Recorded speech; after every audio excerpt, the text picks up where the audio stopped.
All right, good afternoon. My name is Greg Bovino. I'm the Commander at Large for Customs and Border Protection Assets here in the great city of Minneapolis. I'm here to talk with you today about interior enforcement, border security, and making our communities and our nation a safer place.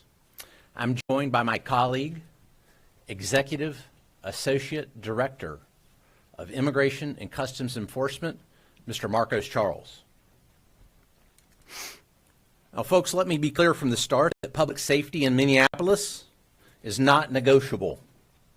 When violent criminals exploit gaps in enforcement, gaps at that state and local level especially, federal law enforcement has a responsibility to act. That is why we are here. And that is what this operation is about. Our operations are lawful, they're targeted, and they're focused on individuals who pose a serious threat to this community. They are not random, and they are not political.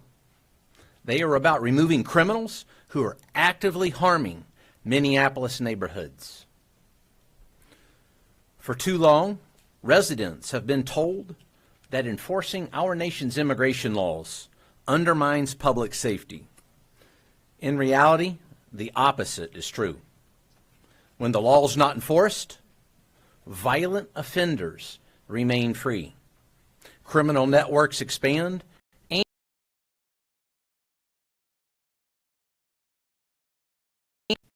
our friends pay the price. Rather than confront that reality of which I've just spoken, leaders like Tim Walz or Mayor Fry have relied on heated rhetoric and accusations that distract from the facts. The facts are that federal agents are arresting murderers, rapists, child predators, cartel-connected criminals, and other individuals who pose a real danger to the people of Minneapolis. As these operations began and since, there have been constant attempts to interfere with lawful enforcement of our nation's Title VIII immigration laws here in Minneapolis. Officers have been violently and aggressively assaulted, objects have been thrown, and vehicles damaged. Despite that violence, enforcement has continued unabated. Our officers remain professional, focused, courteous, and committed to the mission. That mission, again, being Title VIII immigration enforcement. This effort reflects a coordinated federal approach. Agencies are working together under Title VIII authorities. Agencies like the United States Border Patrol, Immigration and Customs Enforcement, and many other allied law enforcement agencies, FBI, DEA, ATF, and many others have came together under this operation, under this umbrella. We share intelligence and execute operations in a unified manner. That coordination is essential to effective enforcement and public safety. Since the start of this operation, we have arrested some of the most dangerous criminal offenders operating in Minnesota. In the entire state of Minnesota, we have arrested some of the most violent criminal offenders right here in this city. These are not minor violators or minor garden variety criminals. These are repeat offenders with serious criminal histories. Now, folks, before I came here today, I printed out a few individuals that I'd like to share with you. Individuals that were arrested since yesterday. These three individuals were arrested just since yesterday. Keep in mind now, these individuals were walking the streets of Minneapolis with impunity as of yesterday. We've got Hovai Kumaye, a legal alien from Malta, offense to child, including fondling and failure to register as a sex offender. This individual was walking the streets of Minneapolis just yesterday. This individual right here. It's very interesting that I haven't seen this individual or many others like him reported on very much by the local news media or the state news media. That's interesting. Wait, let's don't quit there. No, you can't. Let's continue here. We've got Samuel Aravelo Hernandez, a criminal illegal alien from Guatemala, charged with rape and lewd or lascivious acts with a minor. Think about that for just a second. Rape, and then on top of that, lewd and lascivious acts with a minor. This individual was walking the streets of Minneapolis with impunity just yesterday. Let's don't quit there. Let's keep on there. We've got Annabelle Gomez, a criminal illegal alien from Honduras, previously arrested for criminal sexual conduct and domestic assault. Other convictions include disorderly conduct and driving under the influence of liquor. Walking the streets as of yesterday. These are just three that I decided to print out. There's a whole stack of them. There's a whole stack of these. As a matter of fact, when we look over the past year at the 10,000 that have been arrested here in Minneapolis and Minnesota, that stack is enormous.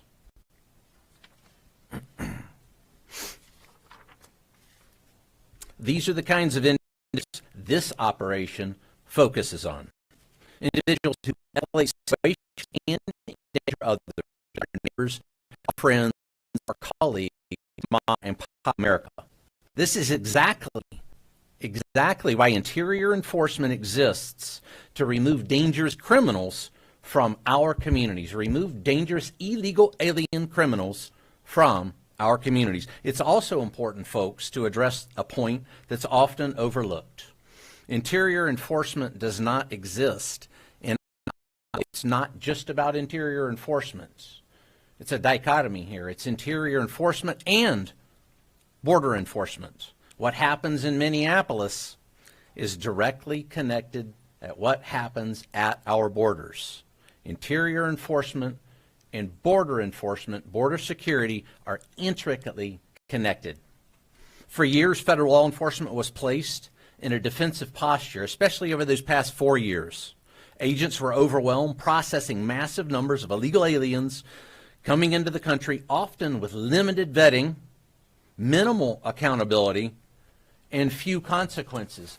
I think that's proven right here just by those three that I held up there. Time and resources that should have been dedicated to public safety were diverted to administrative processing, and criminal organizations exploited that environment.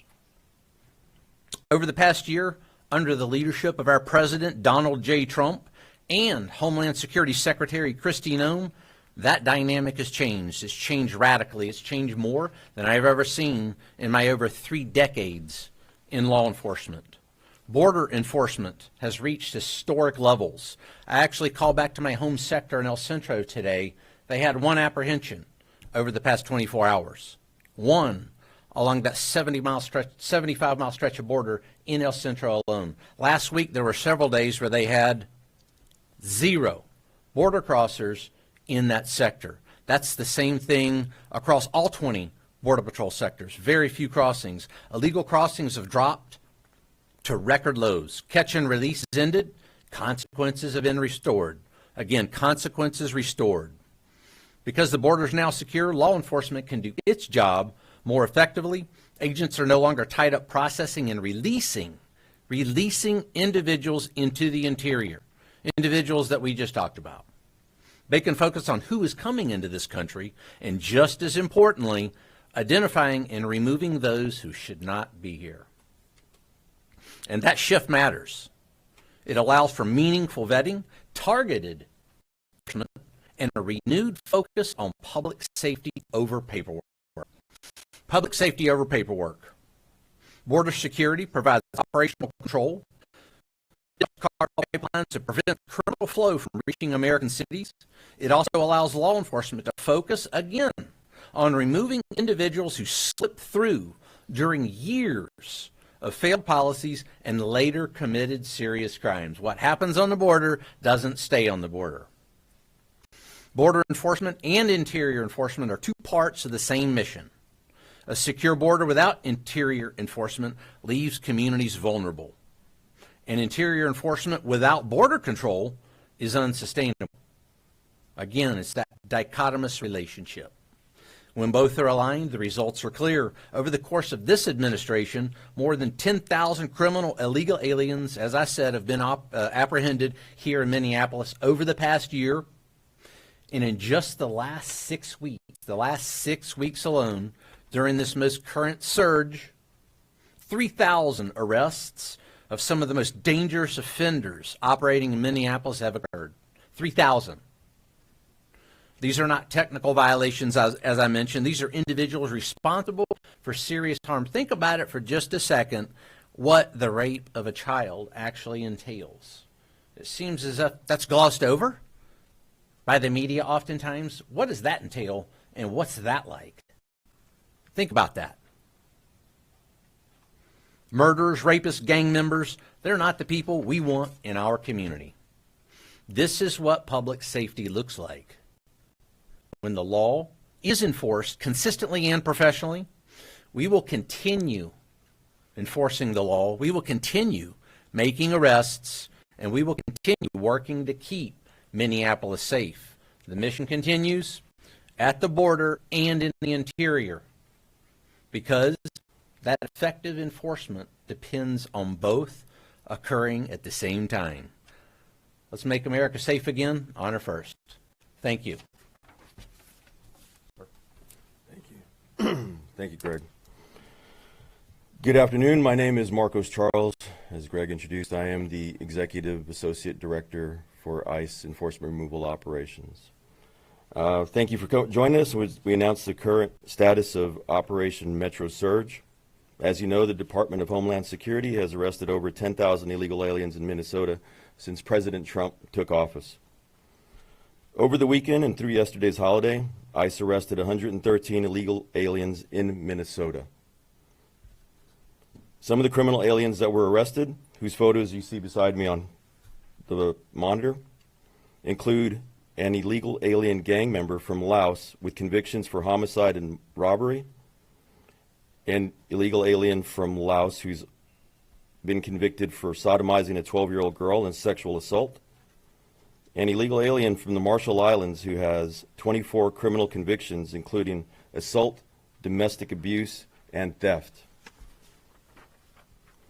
There's an illegal alien from Honduras convicted of 3 DUIs who has also been arrested for kidnapping, robbery with a dangerous weapon, and possession of a stolen firearm.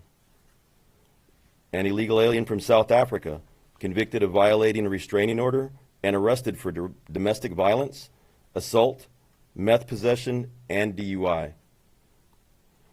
We are currently also looking for 2 sexual predators who are at large in or around St. Paul right now. Lu Mao Ah, a criminal illegal alien from Laos who is wanted for sexually assaulting a child, rape, kidnapping, and domestic violence. And Kong Ming Bang, a criminal illegal alien from Laos who is wanted for sexual assault, gang activity, and simple assault. If you have any information about these 2 criminal illegal aliens or any other criminal illegal aliens, please call the ICE tip line at 866 DHS 2 ICE or visit the website at ice.gov to submit a tip. Since President Trump took office 1 year ago today, the state of Minnesota has released nearly 500 criminal aliens who were in police or state custody rather than turning them over to ICE for removal proceedings. Many of these criminals already have a final order of removal, which means an immigration judge has determined that they have no legal basis to remain in the United States. ICE currently has more than 1,360 immigration detainers on illegal aliens in Minnesota jails and prisons, and we are calling on Governor Walz and Mayor Fry to turn these criminal illegal aliens directly over to ICE to keep Minnesota residents in our community safe. If local officials, including those in the Twin Cities, don't want ICE to arrest criminal aliens that are at large in their communities, the best solution is to turn them over to us in a safe, controlled setting like a jail or prison, instead of releasing them back onto the street to victimize our neighborhoods, where your children go to school, where your parents live, and where you worship, shop, and spend time with your loved ones.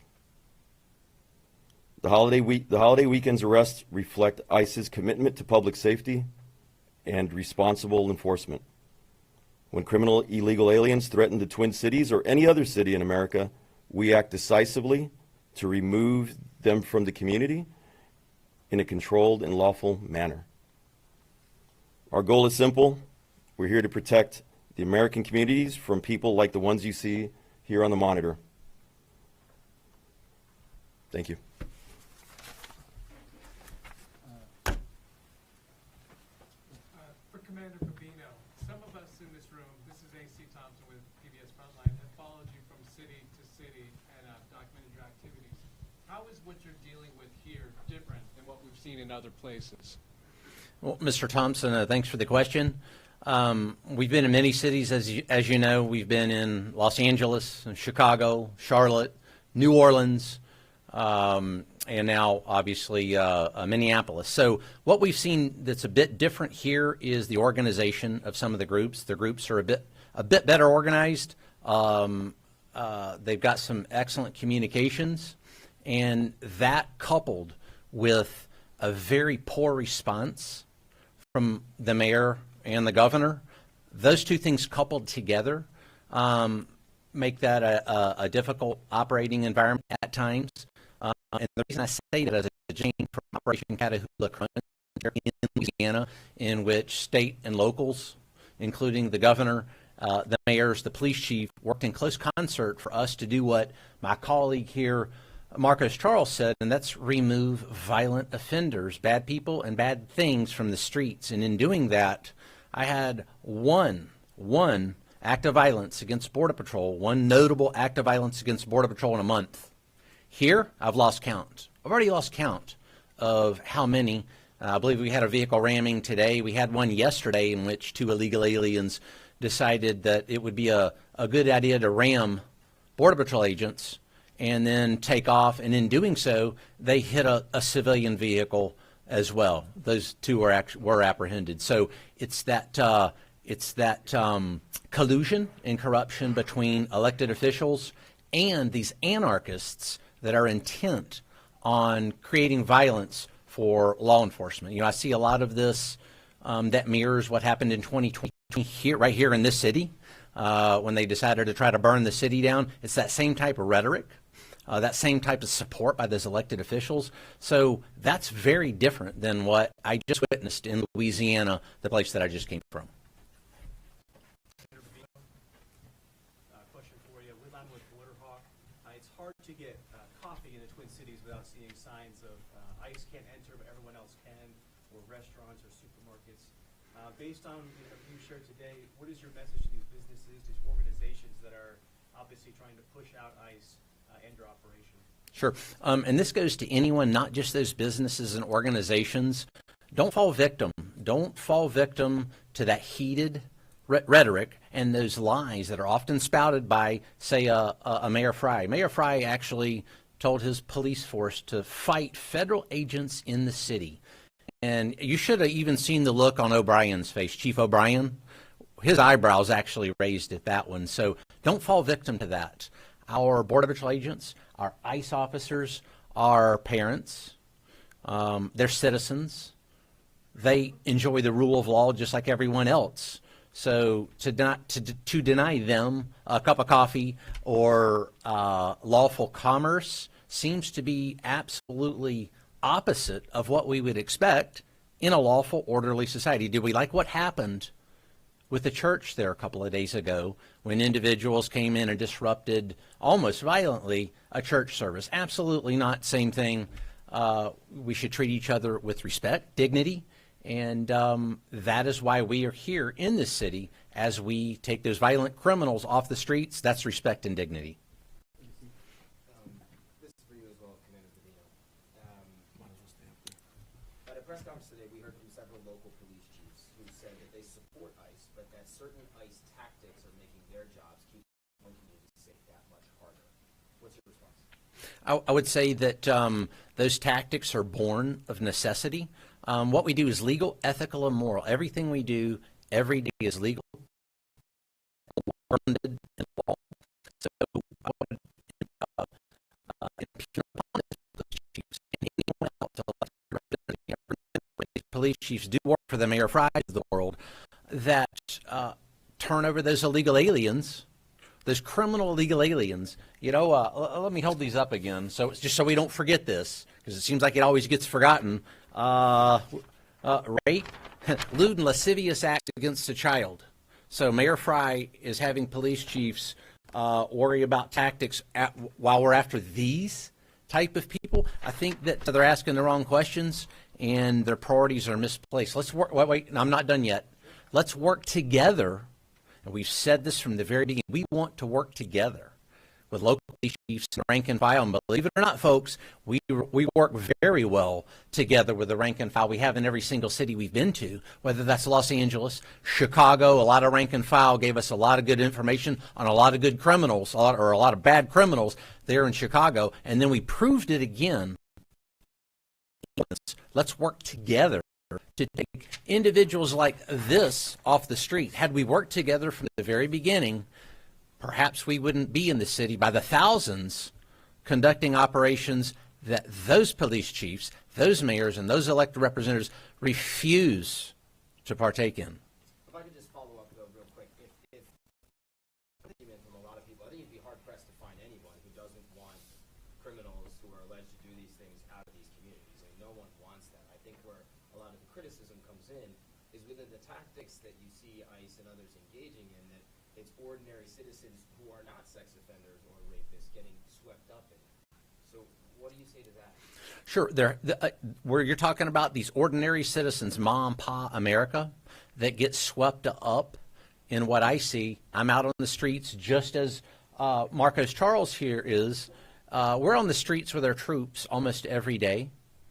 And what we see when folks get swept up, as you say, oftentimes it's those agitators, those rioters, and now I'll call them anarchists, that actually cause mom, pa, America to sometimes be near, at, or involved in a very tense situation when they shouldn't even be. There's no need for that violence that we see against law enforcement. And again, it seems as the only people that are really dialing down that rhetoric is the federal law enforcement entities that just want to conduct legal, ethical, and lawful law enforcement missions in this city to take out those violent criminals, bad people, and bad things. Thank you.